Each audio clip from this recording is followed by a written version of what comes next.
Bienvenue, je m'appelle Lise Gauvin, je suis responsable du Carrefour de l'innovation et de l'évaluation au Centre de recherche du CHUM. Et aujourd'hui, nous avons le plaisir d'accueillir Marie-Thérèse Lucier, qui est professeure titulaire au département de médecine de famille et de médecine d'urgence. Elle souhaite se joindre comme chercheur régulier au Centre de recherche du CHUM. Donc, elle va nous décrire son programme de recherche et ensuite, il y aura une période d'échange et de questions. Alors, Marie-Thérèse, je pense que vous avez tout testé le système et tout fonctionne bien.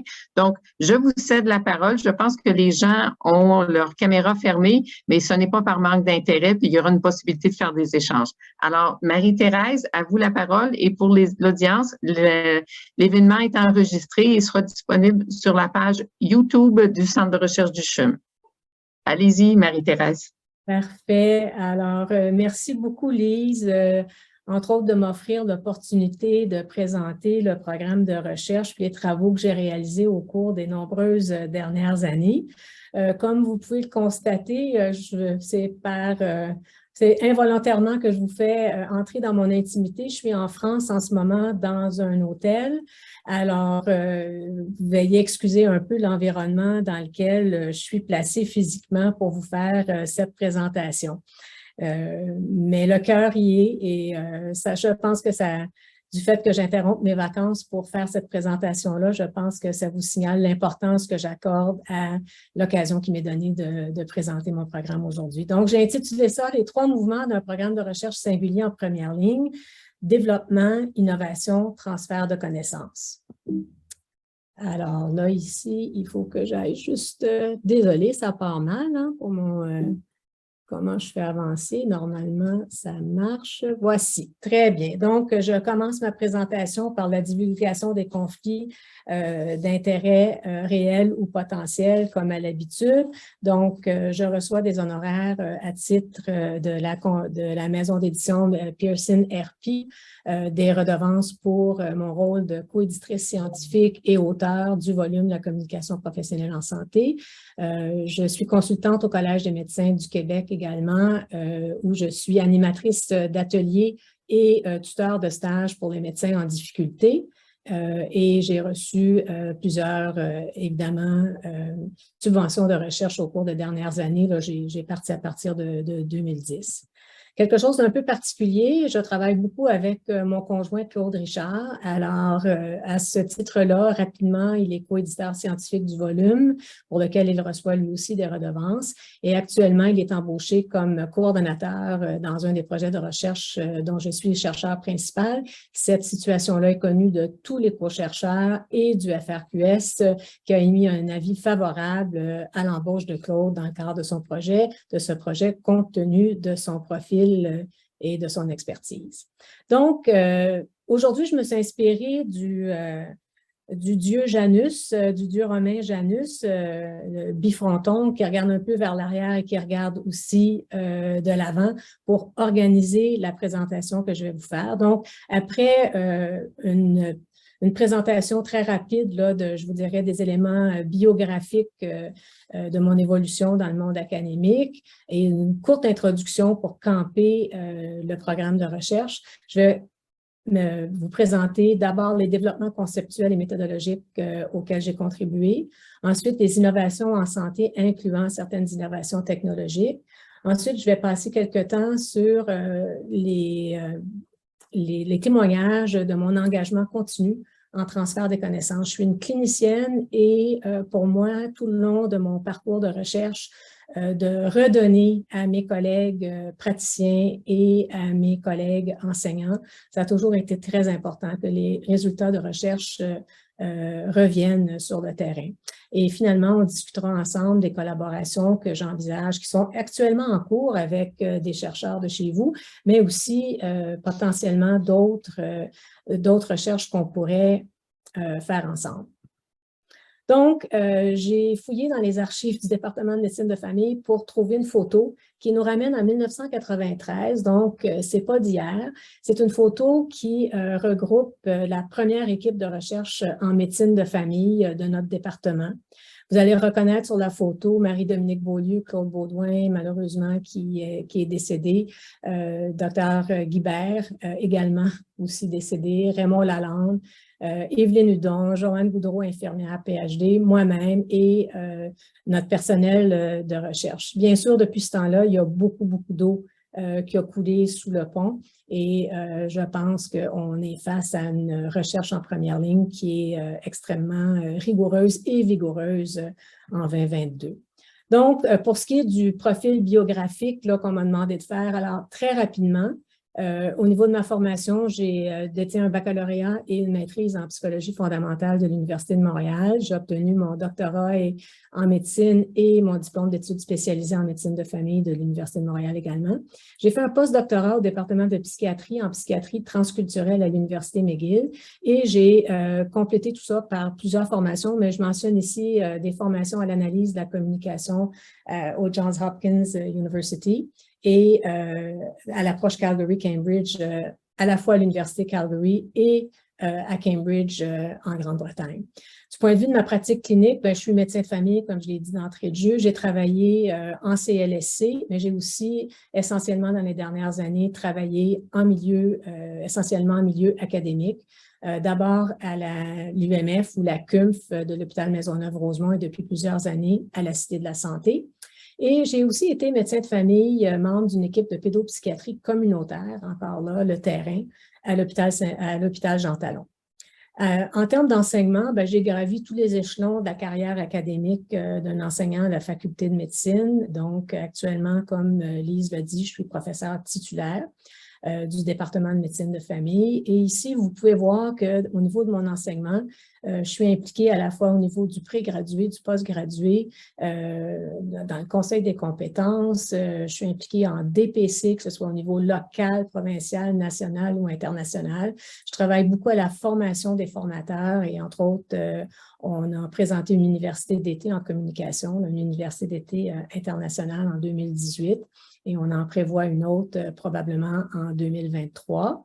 Et je travaille aussi avec des gens à différents départements et à l'École de santé publique au niveau de l'enseignement où je suis conférencière invitée à l'intérieur de certains cours.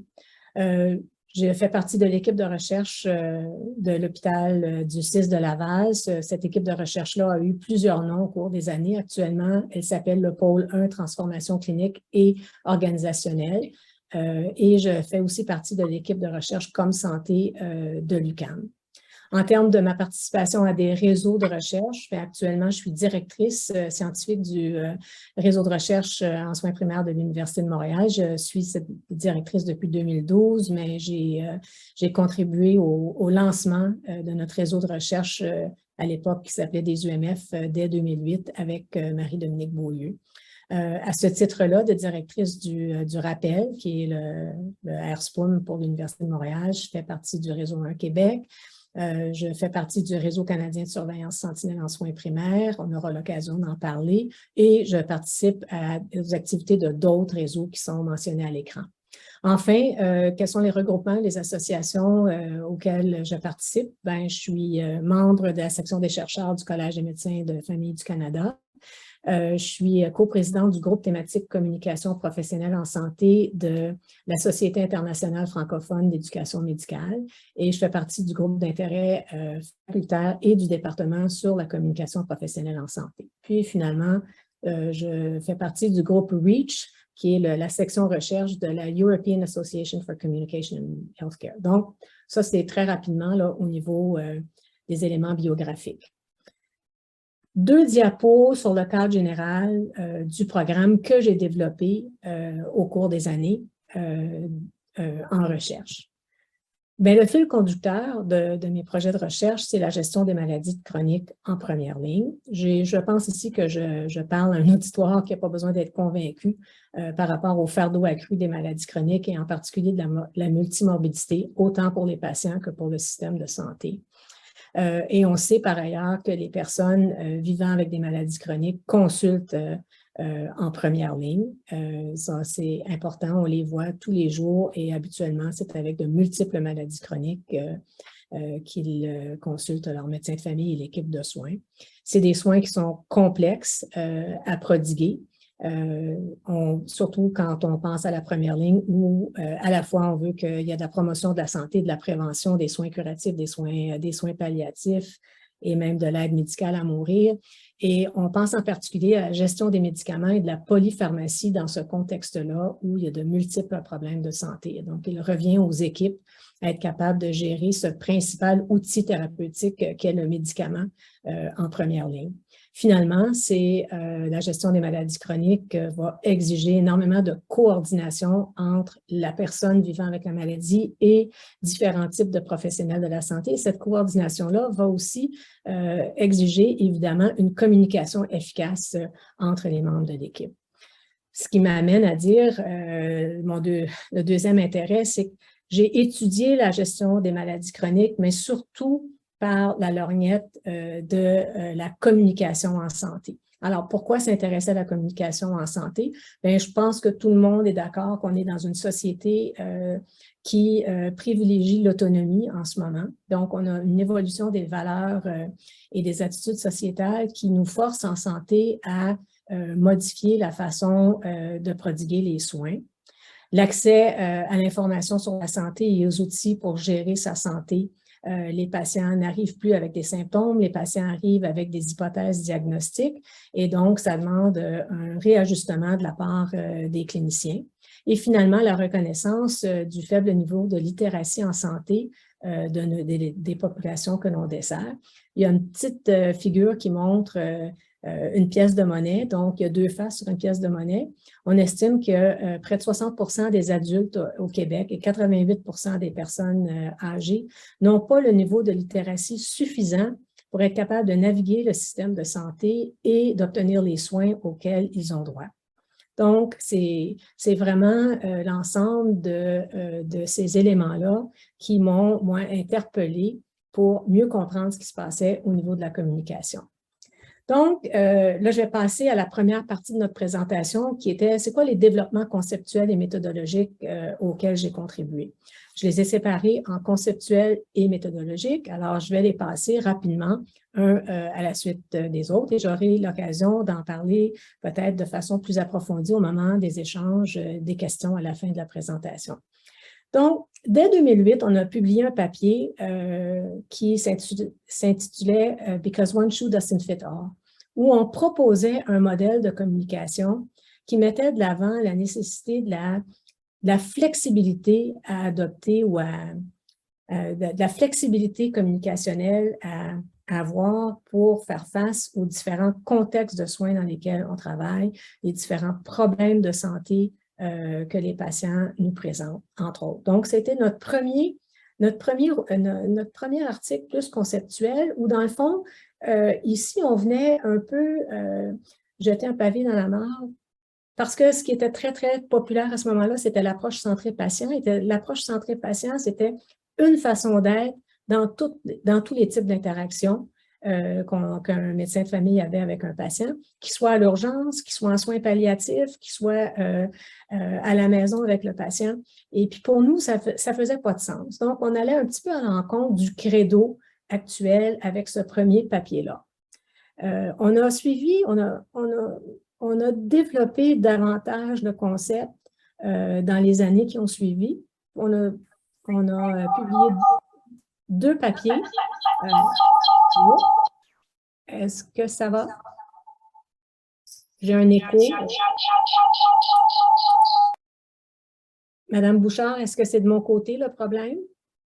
Non, ça n'a pas l'air. Non, je viens de fermer un micro. Allez-y. Excellent. Merci. Donc, là, on a poursuivi le développement de notre modèle et on l'a achevé et c'est devenu le modèle descriptif des usages de la communication dans le domaine de la santé où on a pris les éléments de départ du One Shoe doesn't fit all, mais où on a élaboré. Notre modèle. Et puis, j'ai la prochaine diapo ici. Alors, dans notre nouveau modèle, à droite, ici, on voit qu'il y avait 4 métacatégories dans notre modèle. Notre modèle s'appuyait sur les fonctions génériques et les dimensions de toute communication interpersonnelle. Pour nous, la communication en santé, là, c'est c'est un sous-ensemble de la communication interpersonnelle. Et donc, les fonctions génériques, c'est échanger de l'information, développer une relation. Les dimensions, mais c'est la dimension cognitive, affective et socioculturelle. Ensuite, on a regardé les éléments de l'entretien clinique. Donc, c'est quoi le backbone ou le squelette de tout entretien clinique ou de l'anamnèse, si vous voulez. Ensuite, on s'est dit, ben ça, c'est bon, mais il faut l'adapter à l'ensemble des variétés, des situations cliniques dans lesquelles un médecin ou un autre professionnel de la santé évolue. Et finalement, en fonction de l'auditoire avec lequel on communique, avec les outils technologiques qu'on utilise, on avait aussi des variations de cette communication-là. Donc, je pense que c'est un apport significatif dans l'environnement de la compréhension de la communication professionnelle en santé, qui va bien au-delà de la communication avec le patient, mais qui va à la communication interprofessionnelle et à la communication publique scientifique. Le deuxième développement conceptuel qu'on a fait, on aime beaucoup les cercles, nous aussi, il y en a un deuxième ici, c'est le concept SIM. SIM, qui est un acronyme pour communiquer, convaincre, intensifier, implanter et maintenir. Et ça, c'est un modèle qu'on a utilisé pour favoriser la communication dans le cadre de la gestion des maladies chroniques en consultation. Donc, c'est un outil pour aider le professionnel de la santé à avoir une approche systématique pour aborder les différentes barrières à la gestion optimale des maladies chroniques. Bien sûr, ça s'est inspiré d'une approche cognitivo-comportementale et de l'approche motivationnelle, mais c'est quand même une contribution dans la mesure où on l'a vraiment campé dans l'entretien médical. Et comme je vous ai dit, on a toujours un intérêt de rendre ça palatable ou gérable par les praticiens.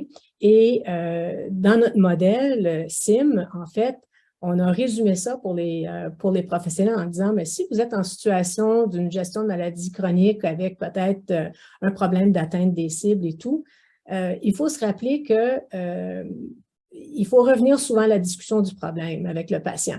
Hein? Est-ce que le patient est-tu convaincu, là, comme vous, que c'est un problème? Hein? Par exemple, est-ce que c'est un problème d'hypertension ou j'ai juste un petit peu de tension artérielle qui est un peu élevée?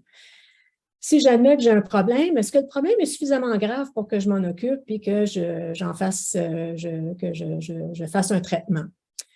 Si j'accepte qu'il y a un traitement, est-ce que c'est un traitement, est-ce que je crois que ce traitement-là est efficace? Hein? Vous savez, docteur, moi, j'aime pas tellement ça, le chimique. Là. Je ne suis pas sûre que je vais prendre ça. Donc, d'adresser cette composante-là. Et finalement, est-ce que c'est le bon moment? Hein? Est-ce qu'il est capable de mettre en pratique ce traitement-là? Alors, on a fait un petit moyen mnémotechnique, là, P2 plus T2 fois 2. Donc, en fonction des réponses à ces questions-là, les deux questions sur le problème, les deux questions sur le traitement, et est-ce que la réponse qu'on doit apporter doit être plus sur un mode plus affectif compte tenu de la réponse du patient ou sur un mode plus cognitif. Troisième développement conceptuel qui est plus récent, suite à notre observation en milieu clinique de la difficulté de certains cliniciens et en particulier de nos apprenants d'affirmer leurs compétences, je vous dirais, disciplinaires avec les patients. On s'est inspiré d'un concept en psychologie d'affirmation de soi qu'on a transformé en concept d'assertivité professionnelle qui permet aux médecins et aux autres professionnels de la santé d'utiliser leurs compétences et leurs compétences disciplinaires, mais sans autoritarisme. Donc, de faire la distinction entre l'usage de l'autorité et l'usage de nos compétences disciplinaires qu'on met au profit des patients. Ça me permet de passer maintenant, ça achève, si vous voulez, là, les développements conceptuels. Il y en a d'autres, mais je les ai passés sous silence. En termes méthodologiques, au niveau de la communication, je pense qu'il y a deux facteurs, il y a deux développements majeurs. Le premier, ça a été de traduire et de valider la traduction d'un système de codification des entrevues qui est très utilisé qui s'appelle le Rotor Interaction Analysis System. Alors, j'ai travaillé avec Deborah Rotor pour faire la traduction en français et la validation du système de codification. Et donc, ça a été un premier travail méthodologique qu'on a effectué. Et le deuxième, c'était le développement d'un nouveau système de codification des entrevues, parce que le système de Rotor, c'est un système qui est basé sur l'analyse des interactions. Donc, est-ce qu'on pose une question? Est-ce qu'on donne de l'information? Est-ce qu'on conseille? Et ça décrit les énoncés sous forme d'interaction, avec un petit peu de contenu, mais ça nous laissait un peu sur notre faim. Alors, on a voulu développer un système de codification qui était plus basé sur l'analyse du contenu. En passant, ce sont des systèmes de codification là, pour des analyses quantitatives, donc des grands nombres d'entrevues médicales. Et on a quand même gardé dans Medicode, à part la définition de différentes thématiques abordées, soit en lien avec la discussion du médicament ou d'une option thérapeutique ou du problème de santé, on a quand même conservé des éléments interactifs en identifiant qui du patient ou du professionnel de la santé initiait la discussion sur chacune des thématiques et comment cette discussion-là était faite. Est-ce qu'elle était faite sous forme monologique? Est-ce que c'était juste une personne qui contribuait à la discussion ou si c'était fait sous forme de diade ou de dialogue? Alors, on a publié une série d'articles sur la validation de Medicode. Ils sont ici à l'écran. Et ce qu'on a montré, effectivement, ça s'est fait sur à peu près 500 entrevues médicales. Je ne me souviens pas du chiffre exact, là, cette validation-là de notre méthodologie. Mais ce qu'on a montré, c'est que le discours était, encore là, ça va dans le sens de la spécificité, puis le fait qu'on n'a pas une façon de discuter dans les entrevues médicales. Le médicament était discuté différemment en fonction de son statut. Est-ce que c'est un nouveau médicament, un represcrit, un médicament qui est pris mais qui n'a pas besoin de prescription? Est-ce que c'est un médicament exclu? Selon la classe des médicaments, on a fait plusieurs études qui regardaient l'impact de la discussion en fonction de la classe du médicament, en particulier les IPP, les benzos et les médicaments en asthme. Bon, là, j'ai donné le statut, la classe, et puis, en fait, on a montré que c'était sensible aussi à des interventions. Donc, la codification nous permettait d'évaluer l'impact de certaines interventions sur le discours.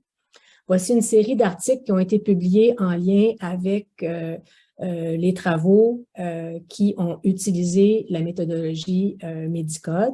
En ce moment, nous, on est en train de faire une étude sur la trajectoire en radiothérapie des patients atteints de cancer de la prostate où on utilise Medicode pour analyser la communication. Et il y a un auteur, il y a un chercheur anglais qui fait aussi une autre étude en cancer qui utilise Medicode. Les résultats ne sont pas encore publiés. Et on a deux autres, un chercheur en Australie et un chercheur des Pays-Bas qui est en train d'apprendre à utiliser la méthode pour l'appliquer en insuffisance cardiaque. Un autre développement méthodologique d'intérêt, je crois, c'est que malgré qu'on était très satisfait de l'approche Medicode, quand on venait pour comprendre les subtilités du déroulement des discussions, bien évidemment, un système comme Medicode ou comme RIAS, là, on perd la séquence. Donc, on a voulu explorer une méthode qualitative, disons, qui nous permettait de faire du drilling là, pour mieux comprendre des interactions, en particulier dans le contexte de la déprescription. La déprescription, ce n'est pas une tâche facile. Une fois que le patient commence à prendre un médicament puis qu'il tient, en particulier les benzodiazépines, pour nommer une des catégories, on se rend compte que ce n'est pas facile d'amener la personne. Le médecin connaît son algorithme, sait qu'il devrait tenter de déprescrire, mais ce n'est pas facile. Alors, on a voulu approfondir, puis on a développé une approche multidimensionnelle de l'analyse de la communication, où on a regardé non seulement l'interaction en utilisant des codes RIAS, des codes de contenu en utilisant Medicode, on a rajouté un système de codification des arguments dans le sens de la rhétorique qui sont utilisés à la fois par le médecin ou le patient pour conserver ou enlever le médicament. Et on a indiqué si l'argument était favorable ou défavorable à la déprescription. On a regardé les enchaînements et on a regardé s'il y avait des évidences dans le discours de la présence des différents algorithmes de déprescription, des différentes étapes. Alors, et on a produit ce qu'on appelle une carte qui, ça a l'air un peu compliqué, puis je n'ai pas le temps de passer en détail, mais dans cette carte-là, on a, comme vous voyez en haut, l'ensemble des codes des différentes méthodologies utilisées et la séquence. Alors, ça nous a permis de voir que ce qui était particulièrement important pour comprendre la déprescription dans ce cas-ci, c'est très qualitatif, c'était la nature des arguments qui a été l'élément le plus important pour nous aider à comprendre le cheminement vers la déprescription de la benzodiazépine. Ensuite, les éléments de contenu de Medicode ont contribué à notre compréhension. Mais autant les algorithmes que les interactions, les codes RIAS ou les enchaînements ont contribué un petit peu moins à notre compréhension de ce phénomène complexe. Alors là, j'ai terminé la partie des innovations et, pas des innovations, pardon, des développements conceptuels et méthodologiques. Maintenant, je vais passer à la deuxième partie où je vais rapidement parler des différentes innovations en santé qu'on a étudiées au cours des nombreuses années. Alors, j'en ai fait une petite liste ici. Je les reprends un petit peu en rafale dans les prochaines minutes. Bon, d'abord, ça me ramène à 2004-2006.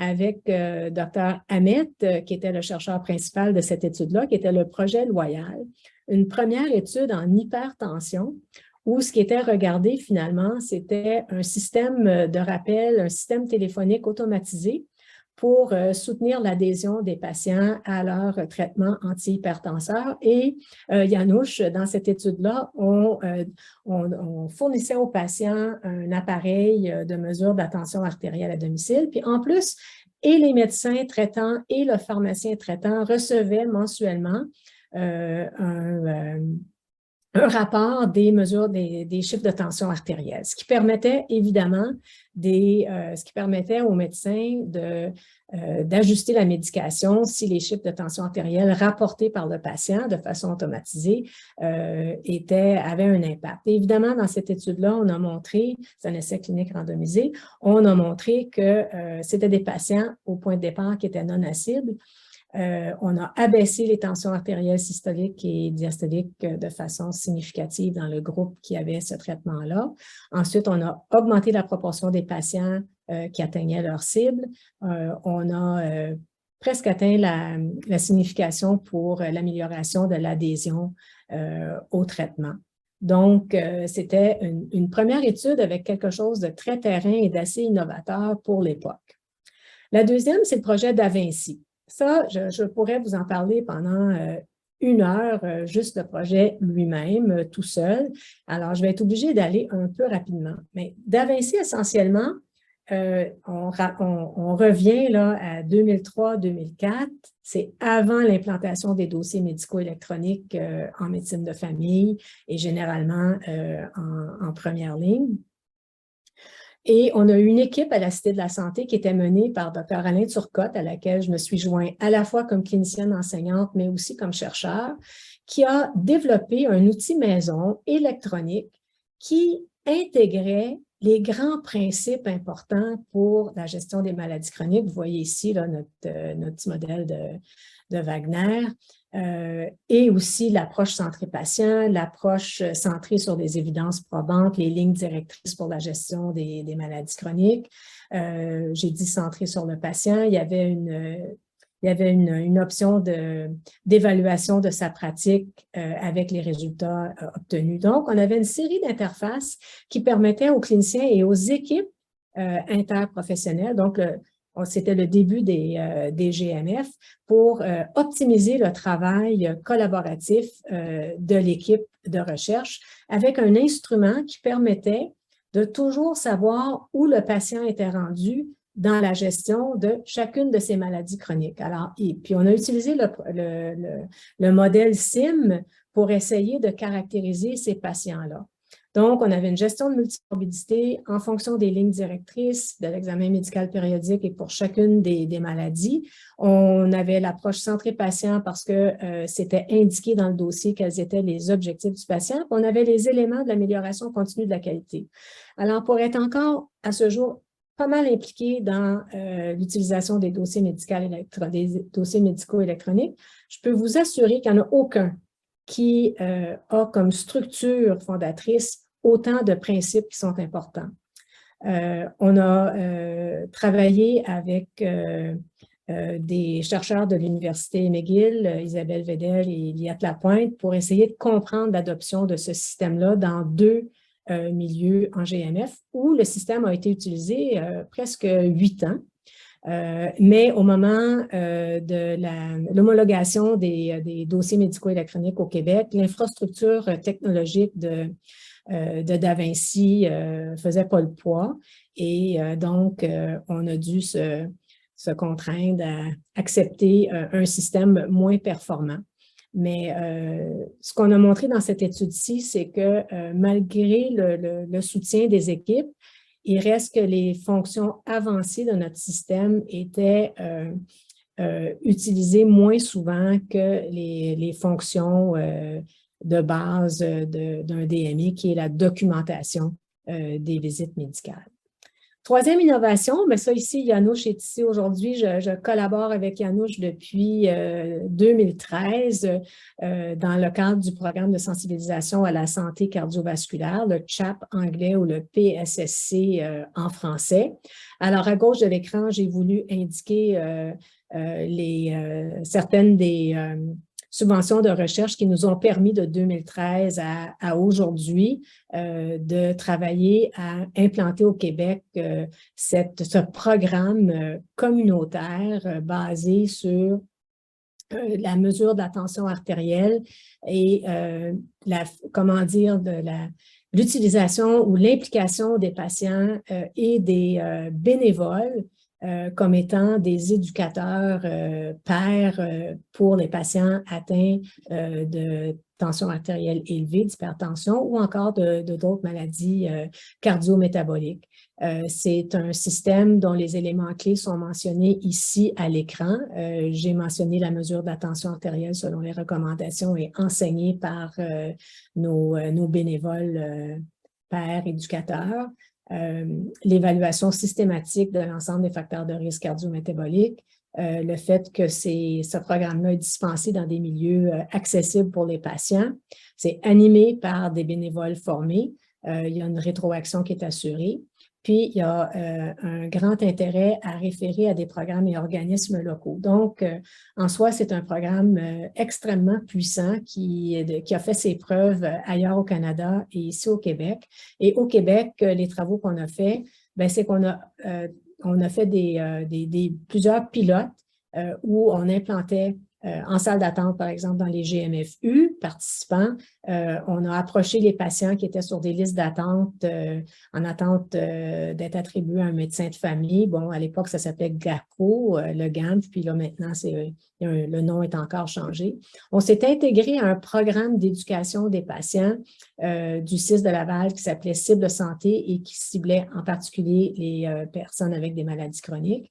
Et le dernier projet qu'on a fait, on s'est dit, bon, ben là, on va aller là où les patients peut-être plus vulnérables sont et on a implanté le programme dans une série de logements sociaux de la Montérégie et on est actuellement en train de terminer sous la direction toujours de Yanouche et de Gina Agarwal de McMaster, un essai clinique randomisé du programme, de l'impact de ce programme-là dans des logements sociaux en Ontario et ici au Québec. Alors, plusieurs publications sont sorties de ces efforts-là d'implanter CHAP au Québec. Puis, vous savez, au tout début, en 2013, quand on a eu la subvention d'équipe et qu'on a présenté le projet CHAP, les gens nous disaient « Ah, la culture du bénévolat au Québec n'est pas comme ailleurs au Canada, pas sûr que ça va marcher votre affaire. » Et je pense qu'avec le recul maintenant, on a vu qu'un système basé sur des bénévoles peut être extrêmement puissant et pertinent et faisable au Québec, même avec notre culture différente.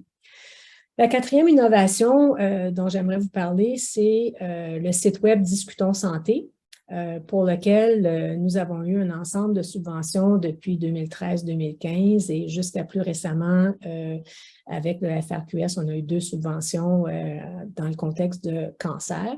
Donc, Discutons Santé, c'est une plateforme web qui soutient la préparation des rendez-vous médicaux pour les patients. Et donc, il y a des éléments de communication, puis il y a des éléments de j'accompagne le patient, j'ouvre un petit peu la boîte noire de la consultation, puis je l'aide à élaborer les raisons pour lesquelles il vient voir le médecin et de lui donner confiance de pouvoir partager avec le médecin l'ensemble de ses craintes ou préoccupations.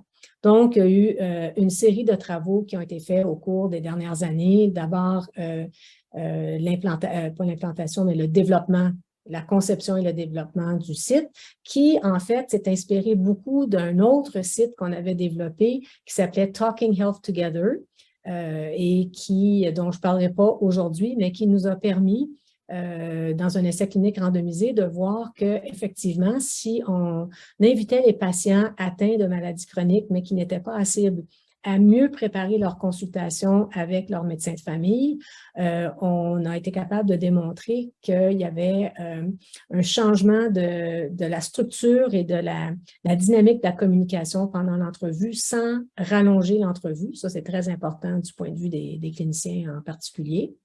Et que ça avait un impact sur les résultats de soins en termes d'hypertension, de diabète et de dyslipidémie.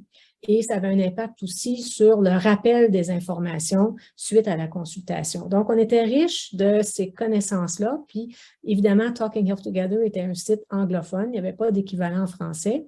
Alors, on a obtenu la subvention pour développer et, je dirais, augmenter le contenu de cette plateforme-là.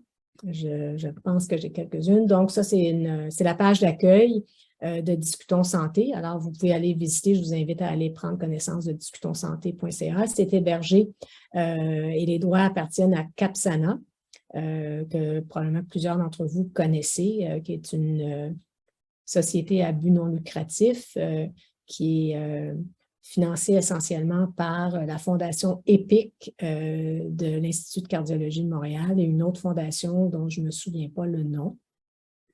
Et donc, Discutons Santé a un volet patient, un volet professionnel et il y a des espaces maladies.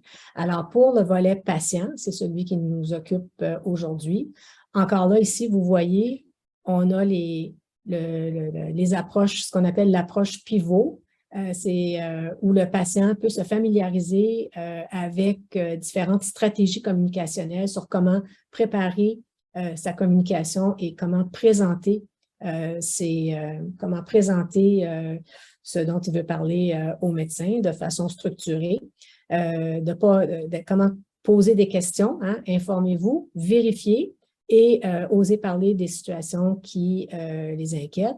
Ensuite, ici, c'est un petit algorithme qui permet au patient de préparer sa consultation pas à pas et cette préparation-là se termine par une feuille sommaire qui peut être électronique ou qui peut être imprimée, qui donne finalement l'agenda de la rencontre avec le professionnel de la santé.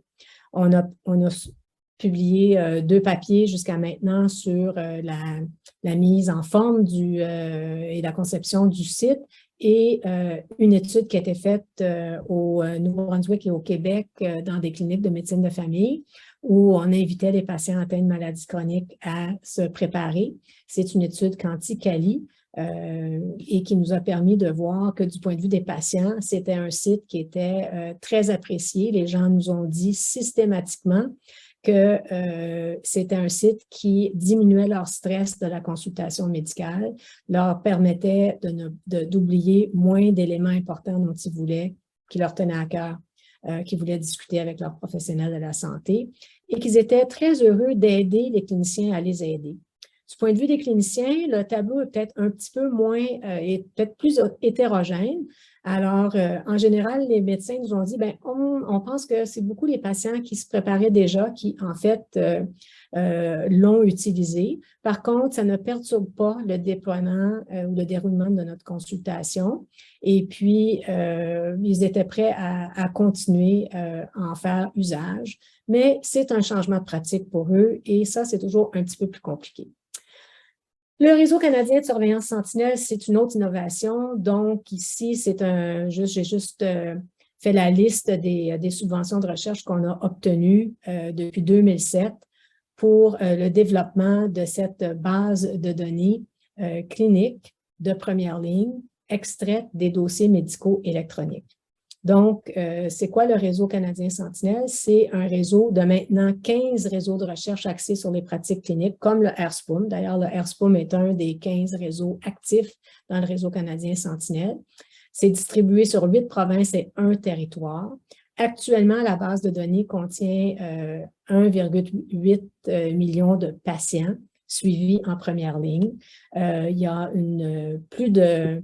je pense, 12 ou 13 dossiers médicaux électroniques différents desquels on peut extraire aux 6 mois les données cliniques des patients, et ce, pour certains milieux, depuis 2008. Donc, c'est vraiment une base de données de première ligne longitudinale qui est mise à jour aux 6 mois. Elle est encore imparfaite, mais c'est vraiment un outil qui a permis la publication d'au-delà d'une centaine d'articles où les chercheurs avaient utilisé les informations de la base de données Sentinelle.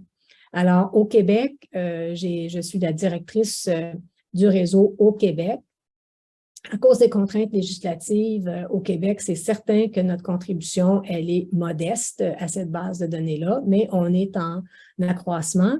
Et récemment, j'ai la grande joie de compter sur Aude Motulski, qui a une expertise en santé numérique que vous connaissez très bien, qui est au CRCHUM, qui a accepté de co-diriger avec moi le Réseau canadien Sentinelle au Québec. On est déjà allé chercher 3 subventions cette année pour essayer d'accélérer l'utilisation ou la participation de nos cliniques ici au Québec.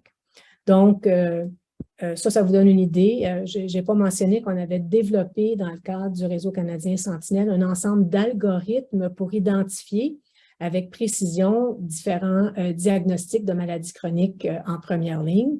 Alors, ici, ils sont placés en ordre de fréquence de prévalence dans la base de données. Ça, c'est les données de Q4, là, ça c'est décembre 2019. Donc, on voit que la dyslipidémie, la dépression, l'obésité, l'hypertension, le diabète, l'arthrose, l'insuffisance artérielle, pas l'insuffisance artérielle, l'insuffisance rénale chronique, la MPOC, la démence et les autres problèmes. C'est des algorithmes validés. Donc, on pourra en parler à la période des questions, mais le grand avantage de Réseau canadien Sentinelle, c'est d'avoir trouvé des façons d'aller identifier dans le dossier médical électronique différents champs et d'extraire dans différents champs un ensemble d'informations qui nous permet d'identifier avec précision s'il s'agit, oui ou non, de quelqu'un avec l'un de ces diagnostics-là. On a une quinzaine de diagnostics pour lesquels on a des algorithmes validés. Fait qu'on pense que c'est une bonne innovation. Certainement, du point de vue des études épidémiologiques, cette base de données-là est une base précieuse pour élucider ce qui se passe dans la boîte noire des consultations médicales en première ligne. On n'avait pas beaucoup de données, sauf des données administratives pour les pratiques en première ligne. Ici, c'est juste un petit clin d'œil sur, là, le Réseau canadien s'occupe d'une banque de données qui permet des études épidémiologiques, mais elle avait aussi à cœur, on était tous des médecins de famille à la base comme chercheurs dans ce projet-là, de remettre aux cliniciens qui le désiraient une interface qui leur permet d'interroger leur propre base de données nettoyée, standardisée, de leur clinique. Donc, souvent, il y a un médecin champion dans une clinique qui peut utiliser cette interface-ci qui lui permet d'avoir rapidement et une mise à jour 2 fois par année du profil des clientèles. Dernière innovation en santé dont je voudrais vous parler, c'est tous les travaux qu'on a fait au sujet de d'abord la prescription, le discours de prescription et de déprescription, et ce qui nous a amené à participer à l'essai clinique randomisé qui s'appelle SPIDER. Donc, ici, j'ai mentionné 3 fonds de recherche qu'on a obtenus dans le grand giron de la déprescription ou de déprescription. Alors, ici, c'est 2 papiers qui ont été, 3 papiers qui ont été publiés à partir des recherches. Les 2 premiers ici, c'est sur la déprescription avec Kara Tannenbaum. Et ce projet-là, le premier projet, je vais revenir en arrière, désolé, sur A National Focus on Deprescribing in Older Adults. Ce programme-là de recherche a permis, en fait, est à la base de la création du réseau canadien de déprescription. Et ça a permis aussi une première étude descriptive de déprescription dont les résultats sont rapportés ici dans l'article de Deprescribing Conversations, The Closer Look of Prescriber-Patient Communication, dans lequel on a été capable de montrer que le profil des discussions, si on est en train de déprescrire un inhibiteur de la pompe à protons versus une benzodiazépine versus un sulfonylurate de longue action versus un antipsychotique, il y avait des patterns de prescription qui étaient différents. Alors, ça, c'était intéressant. Mais encore là, parce qu'on trouvait que du point de vue des benzodiazépines, il se passait des choses particulières, je ramène ici l'étude où on a exploré l'approche multidimensionnelle pour mieux comprendre le déroulement de la consultation de déprescription dans le cas d'une benzodiazépine. Et puis, on a publié notre protocole pour l'étude SPIDER, qui est un essai clinique randomisé, qui est extrêmement intéressant parce qu'à la base, l'intervention qui est mesurée, c'est une intervention d'amélioration continue de la qualité. On met en place dans les cliniques participantes une équipe qualité. S'il y en a une déjà, elle va s'occuper de déprescription pendant un certain temps. Puis s'il n'y en a pas, on la met sur pied. C'est une équipe interdisciplinaire. Et ces personnes-là vont participer à une approche réflexive. Ici au Québec, ce qu'on a développé dans notre étude de faisabilité, c'est un atelier COMPA qui se réalise dans les GMF et non au niveau régional, où on donne une rétroaction aux équipes sur le profil de leur clientèle. Leur clientèle ici, qui est ciblée, ce sont les patients de 65 ans et plus à besoins complexes, définis comme étant des personnes qui consomment plus que 10 médicaments actifs par jour. Alors, ici, on a le protocole qui a été publié et on est en cours d'analyse, finaliser les analyses pour notre projet de faisabilité au Québec et en cours de recrutement pour l'essai clinique randomisé. Alors enfin, parce que là, je pense que le temps avance, les exemples de transfert de connaissances, ici, là, j'insiste sur le transfert de connaissances qu'on a fait auprès des praticiens. Je vous fais grâce du transfert de connaissances dans notre communauté scientifique avec les multiples présentations orales affichées, les conférences données dans le cadre d'événements scientifiques, mais j'ai insisté ici pour vous montrer l'importance que j'ai accordée au travers de ma carrière à ce que les données retournent vers nos collègues. Donc, le textbook, 60 auteurs, dont une trentaine de l'Université de Montréal, des praticiens de première ligne, des médecins spécialistes, des infirmières, des pharmaciens, qui ont participé à l'écriture de ce volume-là, qui est utilisé dans plusieurs facultés de médecine et de santé francophones au travers le monde. Le site Discutons Santé dont on a parlé abondamment dans les innovations. Je voudrais juste attirer votre attention au fait que ça a été retenu comme une innovation dans le cadre du symposium du Collège québécois des médecins de famille, soit autant en 2017 que 2019. On a obtenu le prix Arsène Lupin au rendez-vous de l'amélioration de la qualité dans le réseau de santé et des services sociaux en 2018. On a reçu une mention de la Fondation du roi Baudouin de Belgique qui a reconnu Discutons Santé comme une pratique innovante, en particulier dans le contexte de littératie en santé. Et en ce moment, on travaille avec l'INES et avec le ministère pour voir comment cette plateforme-là ou un équivalent de cette plateforme-là pourrait être intégré à d'autres plateformes qui vont être mises à la disposition des patients au Québec. Donc, c'est long. Hein? On parle de presque 10 ans de développement, mais on voit que le potentiel de transférer ça à des plus grandes populations est là. Dans le cadre de Discutons Santé, on s'est dit, bon, d'envoyer les gens, de référer les gens au site web, c'est bien, mais s'il y avait une petite fiche que les cliniciens peuvent utiliser dans leur salle d'attente, ça pourrait être intéressant. Donc, c'est un condensé de Discutons Santé où on a à la fois une préparation à la consultation qui tient compte des aspects de l'expérience du patient d'une part et des aspects plus biomédicaux dont le médecin a besoin, des informations dont le médecin a besoin. Et cette fiche-là, actuellement, a eu une subvention de développement du réseau 1. Alors, c'est nos collègues de l'Université Laval avec lesquels je collabore pour implanter cette fiche-là sur la plateforme Mail de leur DME. Recommandation de la gestion des échantillons de médicaments, on a fait, au début du réseau 1, on avait des projets démarreurs et l'Université de Montréal avait déjà fait, sous ma direction, un premier projet, une première enquête auprès de toutes leurs UMF sur est-ce qu'il y avait des échantillons de médicaments qui étaient dans la clinique et comment c'était géré.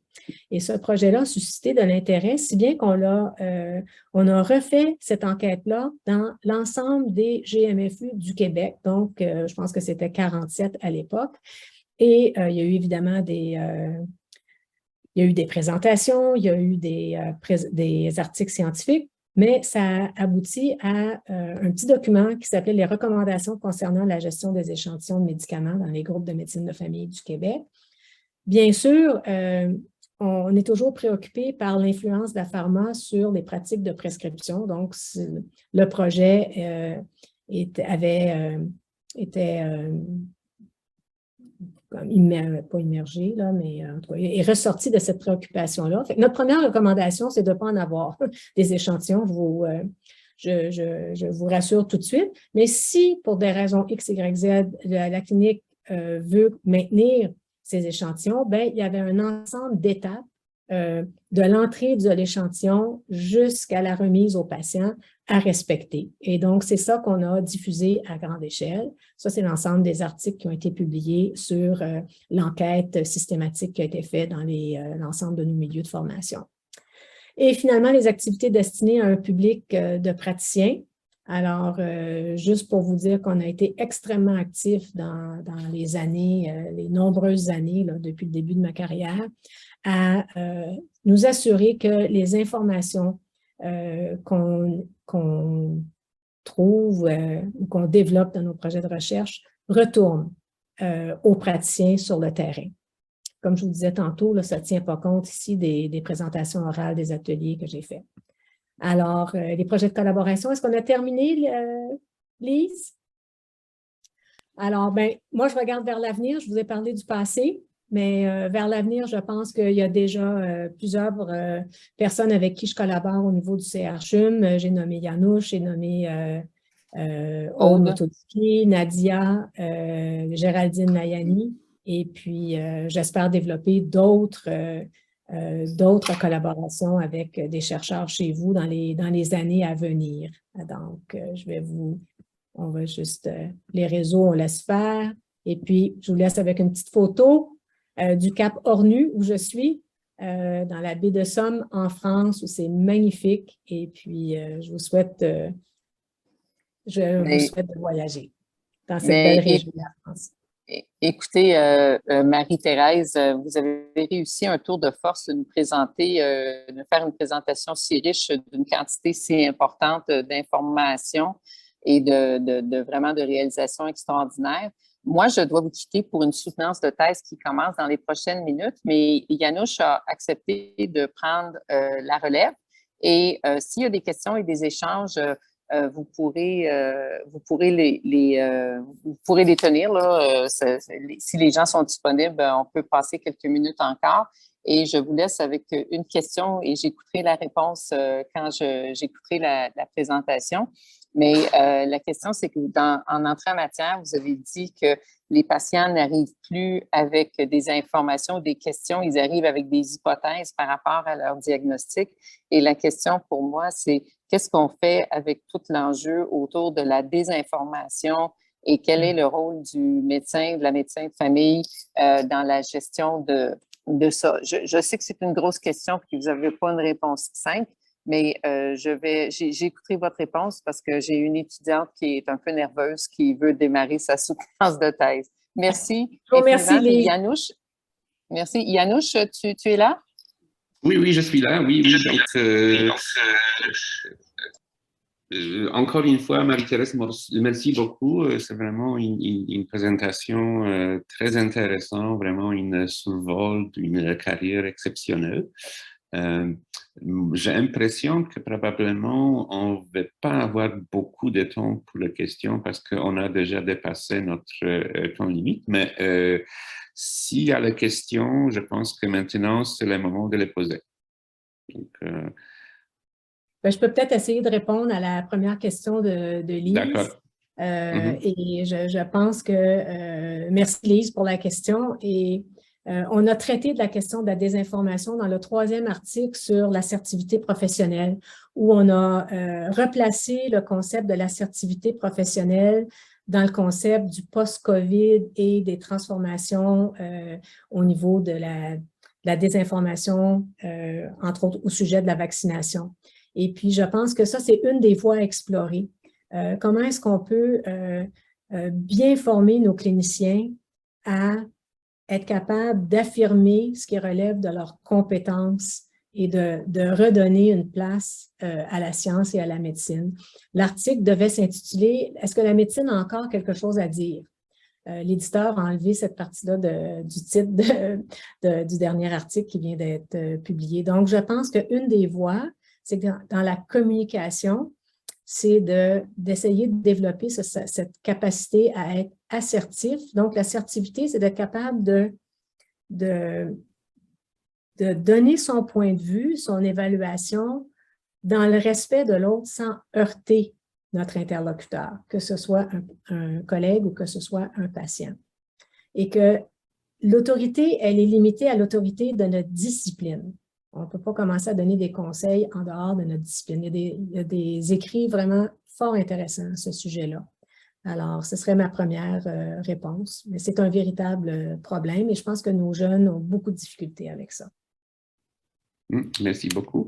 Est-ce qu'il y a d'autres commentaires, d'autres questions?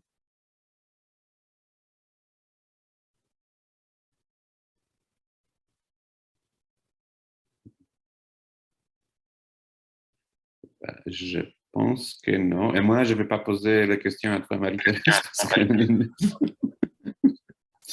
Je pense que nous, on travaille un peu trop ensemble. Oui, tout à fait. Moi, je vais vous remercier de l'attention. J'aurais voulu faire plus court, mais c'est toujours plus long de faire plus court. Et je suis un petit peu en vacances, alors ça a été quand même un plaisir de préparer ça.